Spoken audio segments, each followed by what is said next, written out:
एका सुंदरशा गावात डोंगरांच्या कुशीत दोन जिवलग मित्र राहत होते, आरव आणि समीर. दोघे सकाळपासून संध्याकाळपर्यंत एकत्र असायचे. एका दिवशी त्यांनी जंगलात साहसाला जायचं ठरवलं. जंगलाच्या आत त्यांनी एक चमचमणारी पेटी शोधली.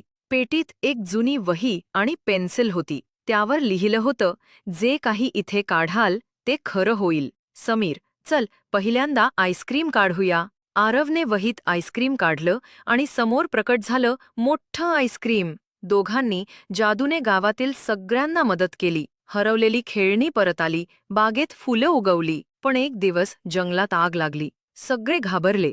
त्यांनी वहीत पावसाचं चित्र काढलं. आकाश काळं झालं आणि पाऊस आला. गावकरी आनंदाने आरव आणि समीरला मिठी मारून म्हणाले, तुम्ही आमचे हिरो आहात. त्या दिवसानंतर त्यांनी ठरवलं, जादू फक्त चांगल्या कामांसाठीच वापरायची. दोघे हातात हात घालून सूर्यास्ताकडे चालत निघाले.